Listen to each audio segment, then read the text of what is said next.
एक ऐसा इंसान जो आसमान से गिरकर भी नहीं मरता, जो दुनिया का सबसे ताकतवर क्रिएचर माना जाता है, जिसका नाम है काइडो। पर क्या एक इनविंसिबल वॉरियर भी अंदर से टूट सकता है? क्या एक सम्राट भी खुद को मारने के तरीके ढूंढ सकता है? आज हम देखेंगे काइडो की पूरी लाइफ स्टोरी, उसका पेन, उसकी स्ट्रेंथ और उसके लेजेंडरी बैटल्स के बारे में। मतलब हम आज काइडो की खोल कर लेंगे, लेकिन उससे पहले भाई सब्सक्राइब कर दो यार। काइडो की कहानी ट्रेजेडी से भरी पड़ी है। काइडो का चाइल्डहुड काफी रफ और टेरिबल था। उसका जन्म वोडका किंगडम नाम के एक छोटे और गरीब देश में हुआ था। ये किंगडम दूसरे बड़े देशों के सामने पावरलेस था और अपने सर्वाइवल के लिए वर्ल्ड गवर्नमेंट को हेवनली ट्रिब्यूट, एक तरह का टैक्स देता था, और ये टैक्स देना वोडका किंगडम की मजबूरी थी। काइडो सिर्फ 8 साल का था जब उसने अपनी स्ट्रेंथ और ब्रूटल नेचर दिखाना शुरू कर दिया। उसकी पावर इतनी ज्यादा थी कि उसने सिर्फ एक बच्चा होते हुए ही अपने पूरे देश को हिला दिया था। वोडका किंगडम ने काइडो की इस इमेंस स्ट्रेंथ का फायदा उठाना चाहा और उसे नेवी में बेचने का फैसला किया ताकि वो वर्ल्ड गवर्नमेंट का टैक्स भर सके। लेकिन काइडो एकदम ही रेबिलियस था। उसने बार बार नेवी से भागना शुरू कर दिया और पहली बार काइडो के ऊपर बाउंटी भी रखी गई, और वो भी 70 मिलियन बेरीज की।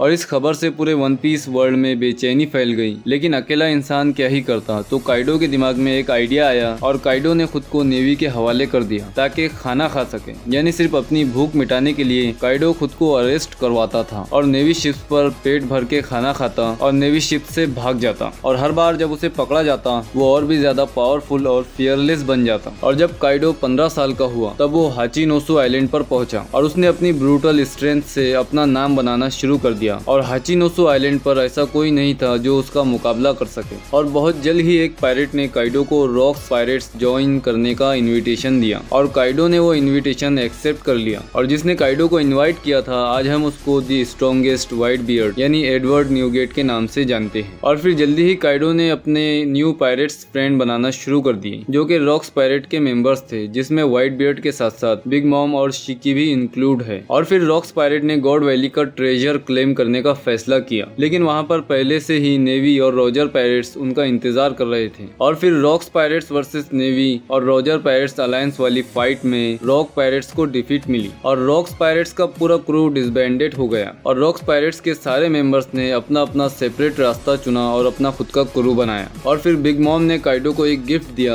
और वो गिफ्ट था एक डेविल फ्रूट, जो कि मिथिकल जोन टाइप था, जिसका नाम है वो नोमी मॉडल सीरियो। और इस डेविल फ्रूट से काइडो की स्ट्रेंथ और ज्यादा बढ़ गई और काइडो एक रियल का ड्रैगन बन गया। लेकिन काइडो फिर से अकेला हो गया था और उस टाइम काइडो की एज 18 ईयर्स की थी। और नेवी ने काइडो को फिर से पकड़ लिया और बहुत ज्यादा टॉर्चर करने के बाद मौत की सजा दे दी। और एक बार नहीं बल्कि कई बार मौत की सजा दी, लेकिन कोई भी उसको खत्म नहीं कर सका। फिर भाई काइडो को एक आइलैंड पर ले जाया गया जिसका नाम है पंक हजार्ड। और इस आइलैंड पर वेगा पंक ने काइडो की लीनिएज फैक्टर पर रिसर्च की और काइडो के डेविल फ्रूट का रेप्लिकेट बनाया। लेकिन वर्ल्ड गवर्नमेंट के हिसाब से ये प्रोजेक्ट नाकाम रहा और इस प्रोजेक्ट को बंद कर दिया गया। फिर काइडो वहाँ से भी भाग निकला और जाते टाइम काइडो को एक यंग बॉय दिखाई दिया जिसका नाम है किंग। और ये किंग एक लुनारियन है और इस लुनारियन पर भी सेम प्रोजेक्ट चल रहा था, जिसका रिजल्ट हमें आगे पता चला कि लुनारियन की एबिलिटीज सेराफिम में यूज की गई। और काइडो ने किंग को भी अपने साथ ले लिया। और जब पायरेट किंग गोल्डी रोजर का एग्जीक्यूशन हुआ तब एक न्यू पायरेट एरा की शुरुआत हुई और कई सारे न्यू पायरेट्स क्रू वजूद में आए।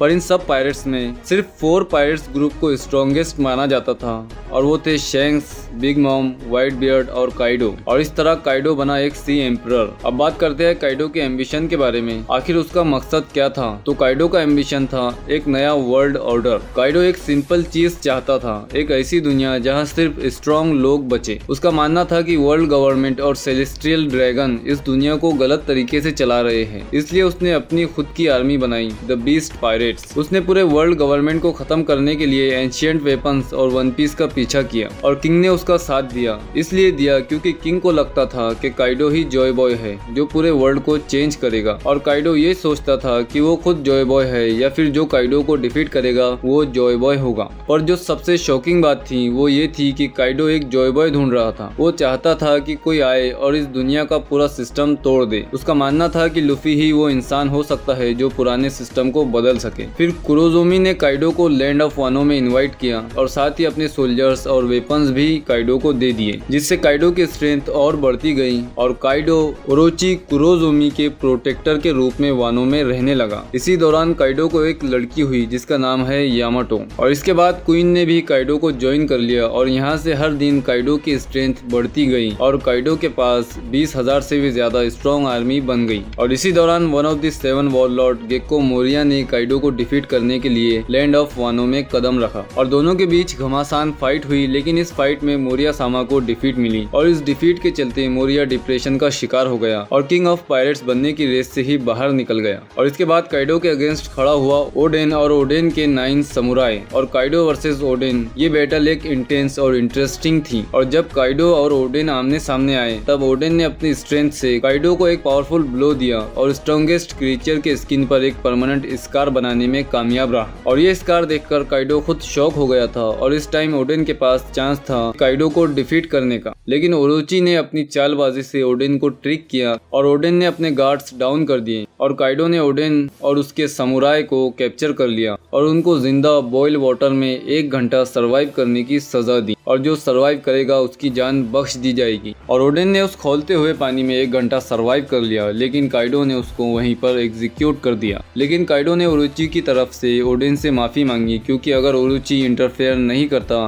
तो शायद ओडेन जीत सकता था। इसके बाद व्हाइट बियर्ड का 2nd division commander fire fist Ace के एग्जीक्यूशन के टाइम काइडो भी मरीन फोर्ट में आना चाहता था, लेकिन काइडो को one of the emperor of sea red haired Shanks ने और उसके क्रू ने रोक दिया और ये फाइट भी अननोन है, इसीलिए शैंक्स मरीन फोर्ट पर देर से पहुंचा था। और मरीन फोर्ट के बाद से स्ट्रॉ हेड्स क्रू मिसिंग था और इस टाइम काइडो ने डो फ्लामिंगो के साथ एक बिजनेस डील की जिसमें डो फ्लामिंगो काइडो को आर्टिफिशियल डेविल फ्रूट देता था और इस artificial devil fruit names smiley से काइडो ने अपनी आर्मी की स्ट्रेंथ और ज्यादा बढ़ा ली। लेकिन काइडो की ये बिजनेस डील भी ज्यादा टाइम तक नहीं चली क्योंकि स्ट्रॉ हेड्स और ट्रफल्गर लॉ के अलायंस ने डो फ्लामिंगो को डिफीट कर दिया, जिसकी वजह से काइडो को स्माइल्स मिलना बंद हो गई। और डो फ्लामिंगो की डिफीट और व्हाइट बियर्ड की डेथ की वजह से काइडो ने स्काई आइलैंड में बलून टर्मिनल से जंप लगा दी और बलून टर्मिनल की ऊंचाई लगभग 10,000 मीटर है और इतनी ऊंचाई से गिरने के बाद भी काइडो को कुछ नुकसान नहीं हुआ, बस थोड़ा सा सर दर्द का सामना करना पड़ा।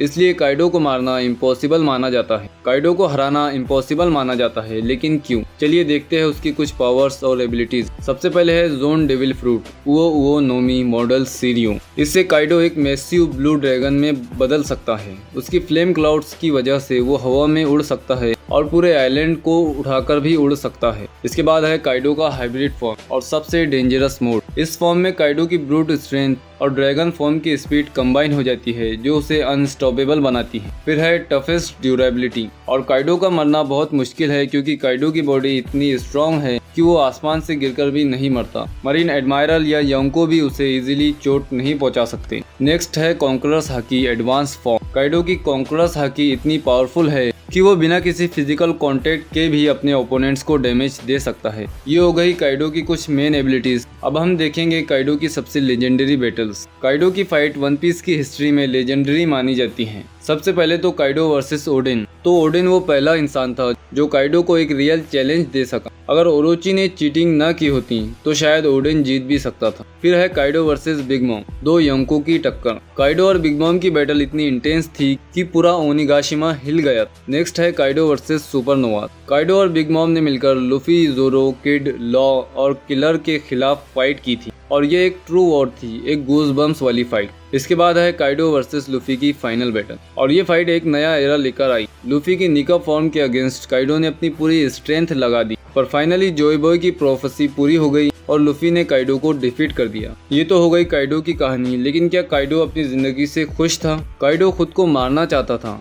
उसने कितनी बार सुसाइड करने की कोशिश की पर वो हर बार बचा रहा क्योंकि वो दुनिया का स्ट्रॉन्गेस्ट क्रीचर था। उसके लिए जीना एक बोझ बन गया था। वानो के लोगों के लिए वो एक विलन था पर सच तो ये था कि वो खुद एक आजादी चाह रहा था। उसकी सोच ट्विस्टेड थी और उसका सपना एक तरीके से लूफी जैसा ही था, एक ऐसी दुनिया जहाँ सिर्फ स्ट्रॉन्गेस्ट सर्वाइव कर सके। काइडो का कैरेक्टर एक परफेक्ट विलन होने के साथ साथ एक ट्रेजिक हीरो भी था। उसका डाउनफॉल एक नया एरा की शुरुआत थी पर वन पीस में डेथ का कॉन्सेप्ट हमेशा एक मिस्ट्री रहा है। क्या काइडो वापस आ सकता है? क्या उसका कोई और बड़ा प्लान था जो अभी रिवील नहीं हुआ? कमेंट्स करके बताओ कि आपको काइडो का कैरेक्टर कैसा लगता है। और अगर आपको ये वीडियो पसंद आई हो तो लाइक, शेयर और एनीमे सागा को सब्सक्राइब करना मत भूलना।